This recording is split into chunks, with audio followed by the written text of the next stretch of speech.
Em continuação ao assunto iniciado na aula passada, neste vídeo trataremos sobre os dois últimos institutos que fundamentam e estruturam o direito processual. O segundo instituto é a ação e o terceiro é o processo. A ação é o direito público, subjetivo, autônomo e abstrato de provocar atividade jurisdicional, ou seja, é o direito de provocar o Estado para que o direito violado seja restabelecido. Mas por onde que o Estado é provocado? Ele é provocado por meio de uma petição inicial, em que veremos no seu devido tempo. Hoje, vigora a teoria instrumental da ação, que defende que o direito de ação é autônomo e abstrato, mas serve de instrumento ou meio para ser tutelado ou satisfeito um outro direito, regulado pela lei material. Então, o direito de ação é um instrumento para que se dê efetividade a um direito material.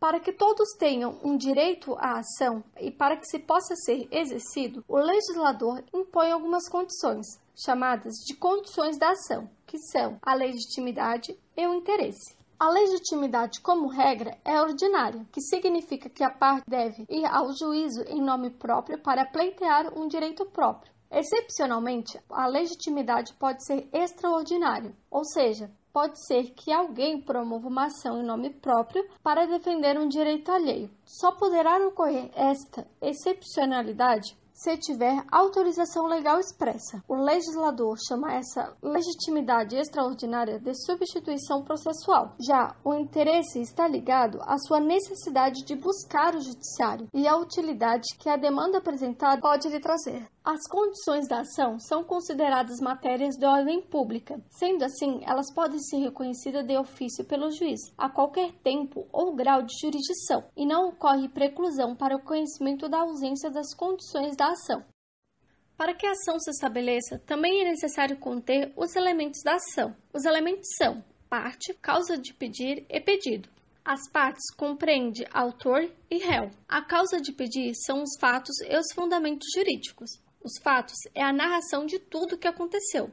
Hoje prevalece a teoria da substanciação, onde os fatos devem ser narrados em sua amplitude, com detalhes. É necessário conter na petição tudo o que originou o direito que alega ter. E o fundamento jurídico são as consequências jurídicas geradas pelo fato. É fato, por exemplo, a celebração do contrato de empréstimo de quantia em um valor determinado em que o vencimento ocorreu na data X, tendo passado essa data sem o pagamento, resultando no adimplemento. O fundamento jurídico será o seguinte: como não houve o pagamento na data pactuada, tem o credor o direito de cobrar judicialmente este débito e, eventualmente, juros decorrentes do adimplemento. É elemento de ação a causa de pedir, mas não o fundamento legal. Assim, não é preciso citar em qual dispositivo legal está previsto o direito pleiteado. O terceiro requisito para o elemento da ação é o pedido, que também é chamado de objeto, que se classifica em pedido imediato e pedido mediato. O pedido imediato é o que se busca do Poder Judiciário. Por exemplo, uma condenação, uma declaração ou ainda constituir ou desconstituir algo. O pedido imediato é o bem da vida, relativo ao bem material, que corresponde ao próprio objeto pretendido pelo autor. A ação se classifica em ação de conhecimento ou ação de execução. A ação de conhecimento, também conhecida como tutela de conhecimento, que deve ser proposta quando há crise de certeza. É a ação que dará oportunidade para o juiz e para as partes de exaurir o conhecimento para que se possa transformar o fato em direito, ou seja, dizer o direito. Pode ser classificada em ação de conhecimento meramente declaratória, quando basta uma simples declaração, uma ação condenatória, quando não basta uma simples declaração, e sim há necessidade de condenar ao cumprimento de uma obrigação, de pagar, de dar, entre outros. Uma ação constitutiva ou desconstitutiva, precisando que se crie ou extingue uma relação jurídica. Por exemplo, o caso de um divórcio.